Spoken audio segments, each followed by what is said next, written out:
COVID has changed how many Lowcountry churches have worship to their parishioners, including St. Stephen's Episcopal Church in downtown Charleston. Today, I talk one-on-one with the rector of the church, Reverend Shoemaker, for this edition of Quintin's Close-Ups. And if you haven't already, subscribe to my YouTube channel and like Quintin's Close-Ups on Facebook. Reverend Shoemaker, welcome back to the award-winning Quintin's Close-Ups. Good to be back with you, Quintin. Oh, I appreciate it greatly. Obviously, you are the rector here at St. Stephen's Episcopal Church in downtown Charleston. And I know I went back on your Facebook page just recently. It says this, quote, "Seek the welfare of the city, for it is in the welfare you will find your welfare." What have you been seeking as far as welfare in this city? Well, that's a good question. That's a passage from Jeremiah that I believe very deeply in, that our welfare is bound up in the communities in which we find ourselves. And obviously this year has been a challenging one with the COVID-19 pandemic, and we have tried to figure out ways to partner with community organizations to help people in need. And the organization that we have really worked with most has been Enough Pie, which is a organization that was once headed by my sister-in-law and puts public art projects up around the city to highlight areas primarily of social inequality. They work a lot in the Upper Peninsula. Yes. They have established relationships up there. And we became early on in the pandemic a drop site for people to drop off donations, supplies, non-perishable goods, and regularly Enough Pie staff would come through on our campus, pick up those donations, and bring them to the people that needed them the most. We've also had some of our members volunteer with Enough Pie during this time to help directly deliver the supplies that were needed. We've helped to distribute masks. We've sold some masks that Enough Pie has made. They've partnered with weavers, and the proceeds have gone also to help their mission in the city. This might be a tough question, but what is the state of social inequity as you know it right now? I think it's gotten worse because of the pandemic, certainly in the area of education. A lot of the public schools have not had the resources to come back safely. Private schools, many of them have opened their doors, and so you see children who might need that education the most not having access to it. And I feel like for a lot of those kids it's going to be a lost year of school. And I think we're all going to pay the price for that inequity well into the future, the inequity that's getting exacerbated right now. I also know there's a lot of people who are out of work, certainly in the hospitality industry, which is huge here in Charleston. People are not able to keep up with their bills, and so I think it's all the more incumbent upon us into 2021 to figure out ways that we can come together and help people who are in need.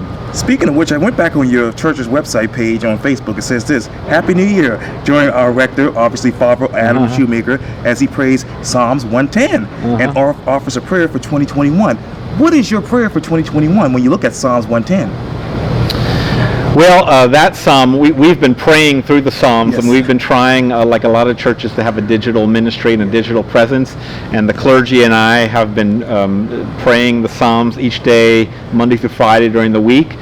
150 Psalms, so we're well on our way now. But that psalm that I prayed recently is a psalm that encourages us to live a life marked by thanksgiving, a life in which our very life can be an act of thanksgiving, and I think that means moving into this year with an appreciation, which I think the pandemic has given us that appreciation for our mortality, our vulnerability, and I think that should make us get up every day and be grateful for the day that we have, and do what we can to help other vulnerable people, so that we can create a stronger Charleston moving forward. How do you create a stronger Charleston going forward with your ministry? I think, Quintin, in my time as the priest here at St. Stephen's, we have tried again and again to open the doors of the community and to partner with people in the city. I am part of the Mayor's Clergy Advisory Council. Right. but we've also joined the Charleston Area Justice Ministry to partner with those wonderful congregations. I am a deep believer in churches not being silos, not sitting off and just sort of isolating themselves, if you will. I believe that churches should be all about the work of joining hands with people in the community, and I think we try to do that, whether it's with Enough Pie or the Justice Ministry or the Mayor's Office or Sanders Clyde up the street. Yes. I think we've tried again and again to see how we can partner with groups in the city to work alongside others for a better community. Who do you want to partner next when it comes to justice? That's a great question. I do think that the Charleston Area Justice Ministry is a great organization in the city, and I'm excited that they have chosen affordable. Actually, healthcare is the new issue that they're going to be tackling, because that, of course, has been exacerbated, obviously, that issue by the COVID-19 pandemic. But I'm always open to any group that is justice-minded in the city. But I would say, Quintin, that right now I feel pretty convinced that the Justice Ministry is one of the best avenues for churches and other entities that would like to be engaged with justice work in Charleston. What avenue do you want us to go down next? I really am continue to be worried about the state of education. I know that in the past that's been something that KJM has worked on, but I think it needs more attention because I'm a parent of small children. Right. I mean, I'm concerned about the inequity in the school system. I'm concerned about the continued gentrification of the peninsula and families and kids getting pushed off the peninsula. I think I might have told you the last time we sat down that I had talked with the former principal at Sanders Clyde about the neighborhood change there and his feeling that probably in the coming years the demographics of that school were going to change, and that's an area near and dear to my heart that I don't want us to lose sight of. But affordable housing, healthcare, criminal justice, I think are all also pressing issues for us to concern ourselves with. How do you slow down gentrification? I think that's a challenging thing to consider. One of the things that I finished in the year 2020 was my doctoral thesis at Duke, which was an oral history project I did focusing on the integration of St. Stephen's. St. Stephen's was once an African-American Episcopal congregation that integrated in the late 1980s because of the gentrification of the Ansonboro neighborhood where we sit. And so in that thesis, I looked at gentrification writ large and the way in which that has often pushed black and brown communities out and put in their place wealthy white communities. I think it's a challenging thing to know how we stop that, but I do think that that's where it's important to lift up the issue of housing, because I think you need to create more opportunities for people of every demographic to have an affordable way to stay on the peninsula. Otherwise, we will be completely homogenized. And so I think pushing affordable housing, and I was very disappointed, along with others in the Justice Ministry, that the ballot initiative for a trust fund for affordable housing was not passed. As I understand, it was narrow, but it was not passed, and I think that's work with County Council that's going to need to get continued into the new year. How do you hope to work with, and he's going to be sworn in tonight at 6 o'clock, how do you hope to work with Reverend Melton? Well, I'm a big fan of Kylon's and worked with him a little bit when he was head of the Illumination Project, and think that he is a talented, charismatic force in the city who I think will be a friend to justice-minded Christians, folks in Cajun and beyond, and I think that Kylon will lend a listening ear to those of us who want to try to get the Affordable Housing Trust Fund over the finish line. So, how will I work with him? I mean, I will be a constituent, and I will reach out to him and try to sit down and talk to him about the issues that I care about, and look for him to lead, and look forward to joining him in justice work moving forward. I failed to ask this particular question previously, but let me ask you this, and I've asked this with so many people on Quintin's Close-Ups. Sure. But what is it? Is it affordable housing? Is it attainable housing? Is it workforce housing? Well, workforce housing, I mean, you think about all the people who work in the service industry here in Charleston, and how many of them have to commute in from afar.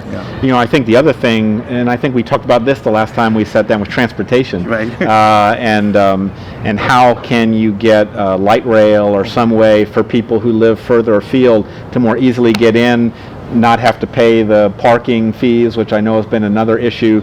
So I do think that workforce housing, but affordable housing in general is important, because I understand through my research how much the demographics of downtown Charleston have changed in the last generation, and I don't think we want a Charleston that it does not carry the diversity that we've had in the past, because I think we all lose when we lose out on that diversity. When you have a diverse downtown, I think it enlivens and enriches all of our lives.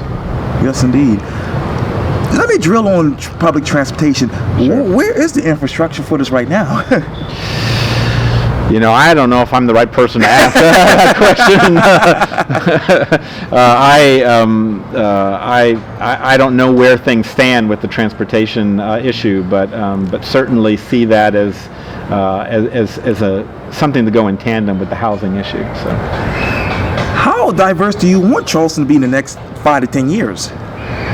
Oh, I think much more than it is right now. I mean, as I walk around downtown Charleston, particularly where we sit here at St. Stephen's, right? I mean, I think you're talking south of Calhoun right. At this point. I think there was a time that south of Broad had that sort of cachet. I think now south of Calhoun looks pretty darn homogeneous. You've got the College of Charleston there, but it looks pretty white and well-to-do to me when I walk around this area of the city, and I would love to see more diversity than we currently have. It makes me sad to see churches of color having to close up and move north, and getting pushed off areas where they've long held a foothold in the city. And I think we need to be doing all we can in education, in the schooling, in the housing, with transportation, to try to have a community for all people. How do you hope to keep this a foothold on the peninsula? That's a good question. Next year, 2022, St. Stephen's will celebrate 200 years of its life and ministry in downtown Charleston.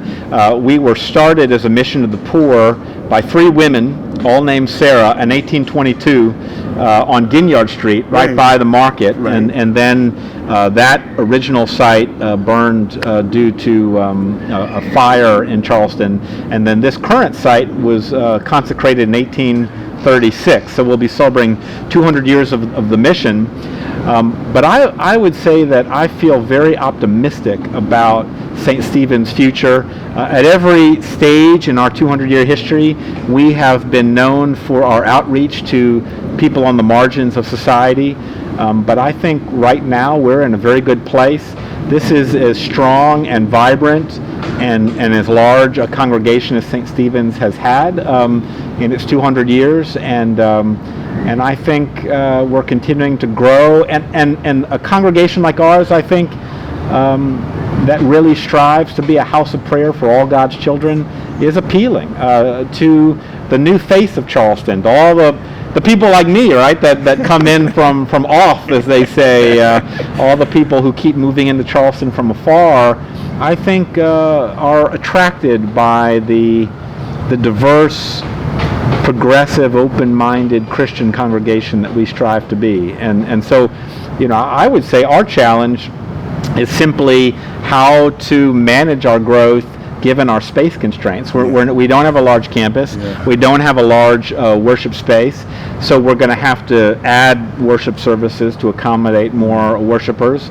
But we've added staff during the pandemic. Yeah. Our pledge income has stayed steady. So we're doing well, thanks be to God. And I would say, when I've talked to other people in the church, that there's a lot of generosity out there. Right. For those who can afford to do so, I think that these tough times have actually inspired many people to give, to think about those institutions that are meaningful to them, and to open their wallets and to say, hey, I believe in what you're doing, and I want to make sure that you make it through this. And we've certainly seen that at St. Stephen's.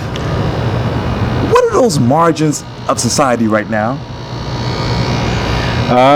Well, I certainly think the poor are always important for us to pay attention to.